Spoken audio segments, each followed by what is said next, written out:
भाजपा के मंत्री ने चुनाव से पहले की थी ये भविष्यवाणी। कांग्रेस के लोग ये समझ ले, सागर भारतीय जनता पार्टी का अजयगढ़ है, इसको कोई जीत नहीं सकता। चुनाव के बाद 100% सच साबित हुई। नगर निकाय चुनाव में भाजपा की जीत के बाद अब पार्टी के अंदर जश्न का माहौल है, उत्सव है, उत्साह है, विकास के नए पथ पर बढ़ने की चाह है। इस पूरे जश्न के माहौल में भाजपा के एक मंत्री नायक बनकर उभर रहे हैं। वो मंत्री जिनकी नगर निकाय चुनाव में जीत दिलाने में महत्वपूर्ण भूमिका रही, वो मंत्री जिनकी भविष्यवाणी अक्षरशः सच साबित हुई, वो मंत्री हैं भूपेंद्र भैया। उनकी भविष्यवाणी से लेकर उनके चुनावी रणकौशल तक इस चुनाव में हर बात बिल्कुल सटीक बैठी। भूपेंद्र भैया ने सागर में नगर निकाय चुनाव में महापौर प्रत्याशी के नामांकन के पूर्व आयोजित सभा में ही ये भविष्यवाणी कर दी थी कि सागर भाजपा का अजयगढ़ है और अजय रहेगा, और चुनाव परिणाम आने के बाद उनकी ये भविष्यवाणी एकदम सही साबित हुई। इन चुनावों में उनकी अथक मेहनत ने चमत्कार कर दिया। यही वजह है कि सागर के नागरिकों से लेकर भाजपा के कार्यकर्ताओं तक ने उनके स्वागत में कोई कोर कसर नहीं छोड़ी।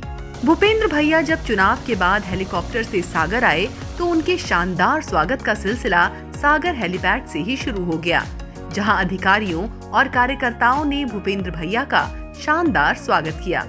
उसके बाद भूपेंद्र भैया का काफिला सागर के महाकवि पद्माकर सभागार की ओर बढ़ चला, जहां कार्यकर्ता आभार सभा का आयोजन किया गया था। यहां उनका स्वागत करने के लिए निर्वाचित महापौर, पार्षद और बड़ी संख्या में कार्यकर्ता मौजूद थे।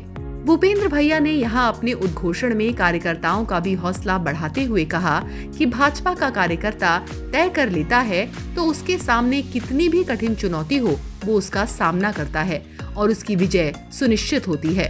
यहाँ भूपेंद्र भैया ने कार्यकर्ताओं और नव निर्वाचित लोगों से कहा कि सागर की जनता का भरोसा ना टूटे, इसलिए संकल्प पत्र को गीता की तरह मानकर काम करें। जिस दिन शपथ होगी नगर निगम में महापौर की और पार्षदों की, अध्यक्ष की, सबकी, उस दिन सारे लोग उस संकल्प पत्र को हाथ में लेकर गीता की तरह ये संकल्प लेंगे कि जैसा हमने संकल्प में लिखा है वैसा काम हम अपने वार्ड में करेंगे। भूपेंद्र भैया ने सभागार में ही सागर के विकास की रफ्तार को तेज करते हुए सभी का दायित्व निर्देशित किया और सभी निर्वाचित पार्षदों से कहा कि अपने वार्डों के पीएम आवास के अभ्यर्थियों की सूची बनाकर उन्हें 15 दिवस के भीतर प्रेषित करें। सागर के विकास के लिए भूपेंद्र भैया ने सारी जिम्मेदारी उठाते हुए कहा कि नव निर्वाचित लोगों के साथ एक टीम की तरह काम कर सागर को नई ऊंचाइयों पर ले जाने का काम करेंगे। भूपेंद्र भैया की मेहनत अब लाएगी रंग, विकास को लगेंगे नए पंख।